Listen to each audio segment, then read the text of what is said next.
Dizem que no sertão nordestino já nasceu gente corajosa. Mas poucas histórias se comparam à da jovem Maria Quitéria dos Santos. Ela não herdou apenas o nome de uma guerreira. Ela mesma se tornou lenda entre os que ouviram falar de sua trajetória. Nascida em Juazeiro do Norte, no coração seco do Ceará, Maria teve seu destino selado desde o berço. Foi batizada por ninguém menos que Padre Cícero Romão Batista, uma figura quase santa para o povo sertanejo. Antes de tudo, comenta aí de onde você está assistindo essa história. Cabra macho, é lá do sertão, do sul gelado, ou tá acompanhando do estrangeiro mesmo? Quero ver até onde essa história vai se espalhar. E aproveita diz tua idade também. Vai que tu viveu o tempo de Lampião, né? Já deixa o like, se inscreve e ativa o sininho, vice? Desde os primeiros passos, Maria mostrava que não seria uma menina comum. Enquanto outras crianças brincavam com bonecas de pano ou casinhas de madeira, ela preferia cavalinhos de barro, estilingues e brinquedos de menino. Sua personalidade era firme, o olhar sério e a risada rara. Para fazer Maria sorrir, era preciso mais do que uma piada ou uma brincadeira. Era preciso conquistar seu respeito. Na juventude, aprendeu a manejar armas como quem aprende a bordar, com paciência, precisão e coragem. Espingardas, revólveres, mosquetões, tudo se encaixava nas mãos de Maria como se fossem extensões de seu próprio corpo. Sabia lutar e atirar com habilidade incomum para uma mulher de sua época.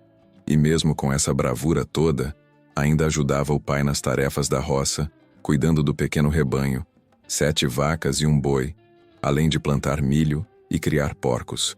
Foi aos 12 anos que Maria Quitéria protagonizou sua primeira história, que ecoaria entre as cercas e estradas do sertão.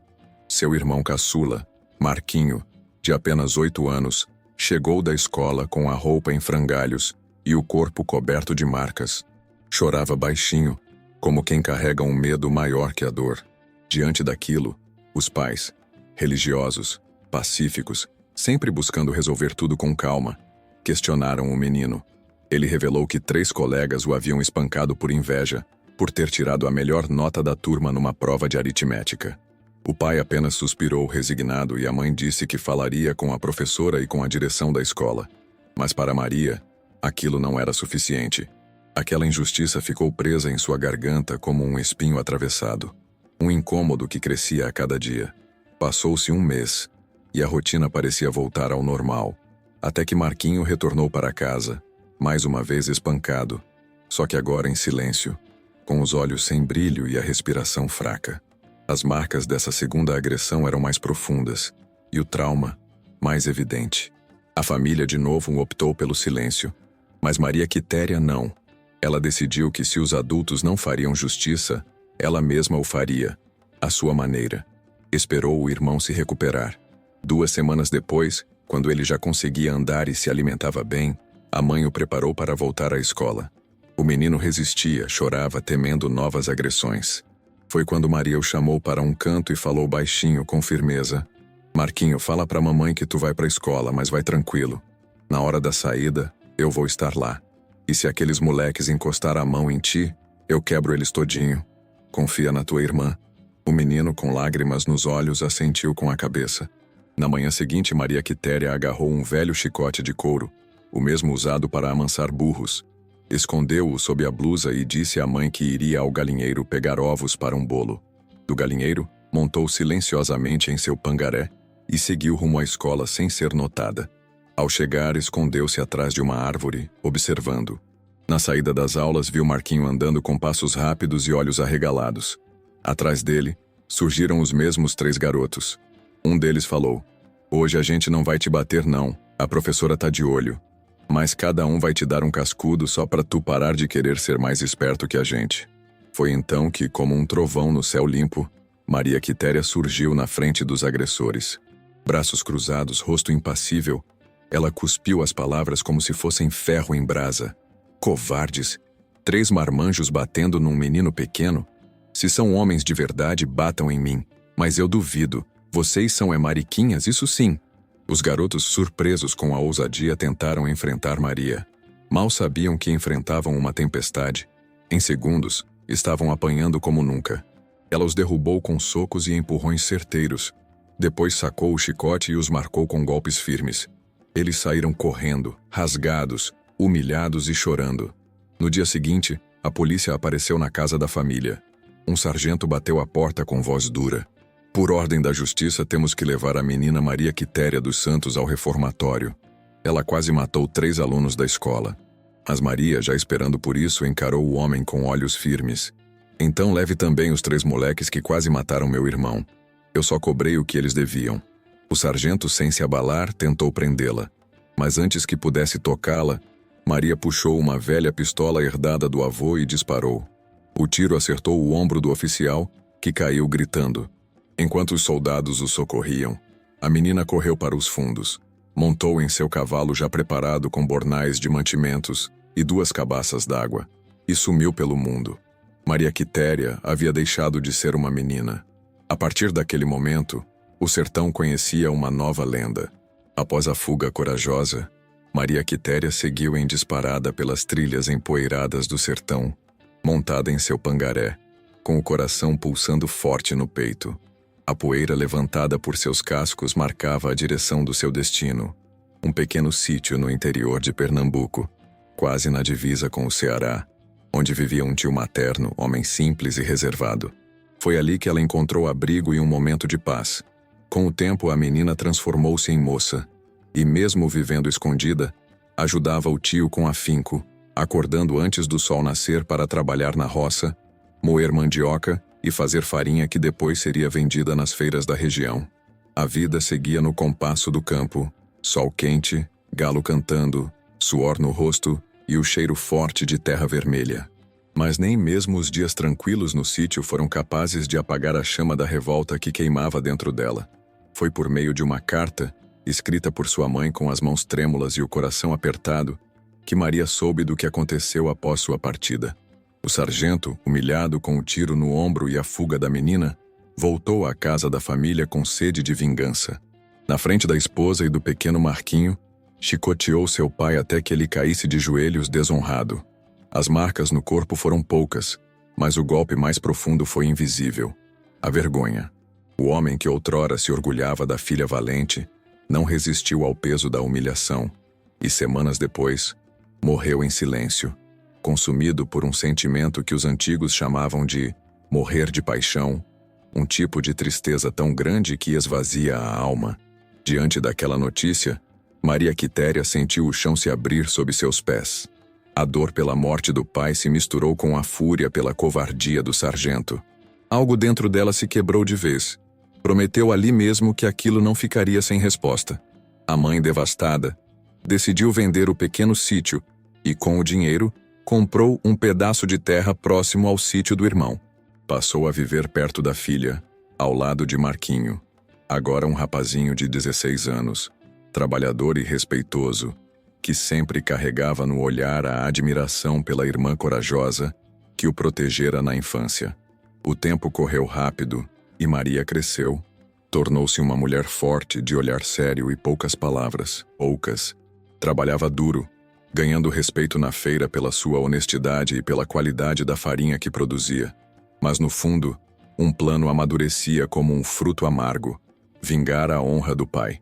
Aos 20 anos, sem anunciar a ninguém, preparou tudo em silêncio. Disse à mãe que faria uma viagem longa para negociar farinha em outras bandas. A mãe, acostumada com o jeito reservado da filha, não estranhou. O que não sabia era que Maria havia juntado dinheiro por anos, escondido moedas em potes de barro enterrados ao pé do juazeiro, tudo para comprar 2 armas, um fuzil de repetição e um revólver calibre 38. Seu destino era Curalim, uma pequena cidade no interior do Ceará, próxima ao sítio onde moravam antes. O local era conhecido por suas bodegas movimentadas e pelas histórias que corriam soltas entre goles de conhaque e partidas de baralho. Era lá que, segundo diziam, o sargento agora morava e ostentava o uniforme com a arrogância de quem acha que ficou impune. Chegando à cidade, Maria Quitéria agiu com inteligência. Cortou o cabelo um pouco mais curto, vestiu calça larga de vaqueiro e chapéu de couro. Parecia um rapaz qualquer do sertão. Dirigiu-se a uma bodega no centro, bateu com força no balcão e pediu uma garrafa de conhaque macieira. Bebeu em silêncio, observando o ambiente. Depois, como quem fala ao vento, mas com a voz firme o bastante para todos ouvirem, disparou. A polícia dessa cidade é toda frouxa. Aqui cabra macho é só quem veste couro, não farda. As palavras, como se fossem pólvora, espalharam-se rápido. E como o fofoqueiro é o primeiro a chegar e o último a sair, em poucas horas a fala chegou aos ouvidos do sargento. 2 pares de horas se passaram. As portas da bodega se abriram com força. Era ele, o mesmo sargento que anos antes havia agredido o pai de Maria diante da família. Ao lado, 4 soldados. O lugar ficou em silêncio. Quem foi que disse que a polícia dessa cidade é frouxa? Gritou, inflado de ódio. Maria Quitéria se levantou sem pressa. Encarou o homem com desprezo e respondeu: fui eu. E tem mais. Frouxo, covarde e carrasco. Tu bateu num velho na frente da esposa e de um menino. Isso não é coisa de homem. É de bicho. O sargento reconheceu o rosto. Um arrepio percorreu sua espinha. Então é você, Maria Quitéria, a tal mulher macho. Ela devolveu sem hesitar. Mulher macho é a tua mãe, vagabundo. A frase incendiou o sargento. Ele partiu para cima de Maria com socos e pontapés. Ela desviava, revidava, resistia como quem carrega anos de ódio nos punhos. Num movimento certeiro, ela sacou o chicote que trouxera enrolado na cintura e acertou 3 golpes no rosto do homem. A pele se abriu. Humilhado e furioso, o sargento tentou sacar a arma. Mas Maria foi mais rápida. O disparo ecoou pela bodega e o sargento caiu sem vida. Os soldados reagiram com tiros. O tiroteio fez o chão tremer. Mas Maria conhecia os caminhos da fuga. Saltou por cima do balcão, atravessou o interior da casa do bodegueiro e montou no seu cavalo, que esperava pronto nos fundos. Em segundos, sumiu no mato. A polícia do Ceará estava mais uma vez atrás de Maria Quitéria. Depois do tiroteio e da fuga dramática, Maria Quitéria desapareceu do mapa como um vulto que o vento leva pelas veredas do sertão. Nenhuma pista, nenhum rastro visível. Mas para quem conhece as artimanhas da caatinga e os atalhos do mato fechado, a fuga era apenas o início de uma nova etapa. E assim foi. De volta a Pernambuco, sua terra de refúgio, Maria reapareceu semanas depois em um vilarejo afastado, onde ninguém sabia seu nome nem sua história. Para todos, era apenas uma moça forte, vinda de longe, à procura de trabalho. Aproveitou a calmaria do anonimato e pediu emprego como cozinheira em uma fazenda de gado. O patrão, um homem rígido e de poucas perguntas, aceitou a nova funcionária ao ver sua disposição e coragem para enfrentar o calor das brasas e o peso dos tachos. Com o tempo, ela conquistou o respeito dos vaqueiros, dos peões e até mesmo do dono da fazenda. Ninguém ousava levantar a voz com Maria Quitéria. Bastava o olhar firme e o modo como carregava o facão amarrado na cintura para impor respeito. Foi ali, entre um café fervendo no bule e panelas de feijão preto borbulhando no fogo de chão, que ela conheceu aquele que viria a ser seu companheiro. Um vaqueiro robusto de fala mansa, que admirava o silêncio e a força daquela mulher misteriosa. O namoro foi discreto, sem juras ou promessas. Apenas o entendimento de 2 almas marcadas pela vida dura. Com o tempo, decidiram juntar os trocados e compraram um pequeno sítio às margens de um riacho tranquilo, onde construíram uma casinha de barro e telha, com varanda larga e bancos de madeira para ver o entardecer. Naquele novo lar, Maria buscou sua mãe, já envelhecida, e seu irmão Marquinho, rapaz trabalhador e sensato. Juntos, recomeçaram.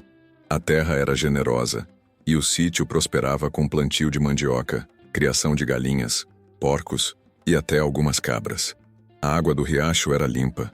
As noites eram silenciosas, cortadas apenas pelo canto de corujas e o uivo distante de algum lobo-guará. Ali, a paz parecia ter finalmente encontrado Maria Quitéria, mas o sertão guarda silêncio sobre os seus. E o que aconteceu com ela depois disso, ninguém sabe ao certo. Há quem diga que ela abandonou a vida de armas e se dedicou somente à família. Outros contam que anos depois foi vista em outra cidade, resolvendo pendências de justiça com as próprias mãos, sempre em nome da honra dos fracos e oprimidos. Mas são apenas sussurros, boatos espalhados em feiras e rodinhas de fogueira. O certo é que Maria Quitéria deixou uma marca profunda por onde passou. Não pelas armas que usou, mas pela coragem que carregava no peito. Em tempos em que mulheres eram criadas para o silêncio, ela falou mais alto. Em um mundo onde justiça era privilégio de poucos, ela a tomou pelas próprias mãos. E seu irmão, Marquinho, aquele mesmo menino que um dia chegou em casa com a roupa rasgada por ser inteligente demais para seus colegas, cresceu com a força da irmã como exemplo. Estudou, trabalhou, casou e teve filhos. Em cada história que contava ao redor da mesa, dizia orgulhoso: "Eu sou o irmão de Maria Quitéria, a mulher que não teve medo de ninguém." E assim, sua lenda atravessou gerações. No sertão, onde as palavras se misturam com a poeira e a saudade, seu nome ainda ecoa entre os mais velhos. Porque a coragem, quando é verdadeira, nunca morre. Apenas se transforma em história. No sertão, onde as palavras viajam mais rápido que o vento e se espalham feito fogo em palha seca, a história de Maria Quitéria não demorou a se transformar em lenda viva. Bastou o primeiro tiro dentro da bodega para que seu nome atravessasse municípios, cruzasse trilhas e virasse assunto nas feiras, nos alpendres, nos terreiros e até nas missas. Cada boca contava uma versão, mas em todas uma coisa era certa: aquela moça não era comum. Era uma mistura de trovão com faca afiada. Era a justiça encarnada em uma mulher que não abaixava a cabeça para ninguém. Em Curalim, onde o sargento foi enterrado com honras de covarde, o povo estava dividido. Alguns, especialmente os mais próximos da polícia, chamavam Maria Quitéria de criminosa, perigosa, fora da lei. Mas a maioria, o povo simples, os lavradores, as mães de família e até alguns comerciantes, falava dela com respeito e admiração, porque todos sabiam, no fundo, que o tal sargento não prestava. Era arrogante, abusado e batia em quem não podia se defender. Aquela menina fez o que muito homem aqui nunca teve coragem, dizia seu Leôncio, o velho celeiro da cidade, enquanto costurava tiras de couro. Se tivesse mais umas 3 como ela, essa terra era mais justa. Na feira de Juazeiro do Norte, semanas depois, já vendiam panos de prato com a imagem bordada de uma moça com chapéu de couro e revólver na cintura. Uma artesã chegou a esculpir uma pequena imagem em madeira, Maria montada num cavalo, com a mão erguida e um chicote.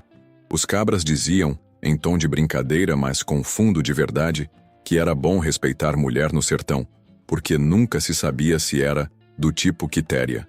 Até mesmo os mais religiosos, que primeiro a condenaram por levantar arma contra um homem da lei, começaram a rever suas opiniões quando as histórias completas vieram à tona.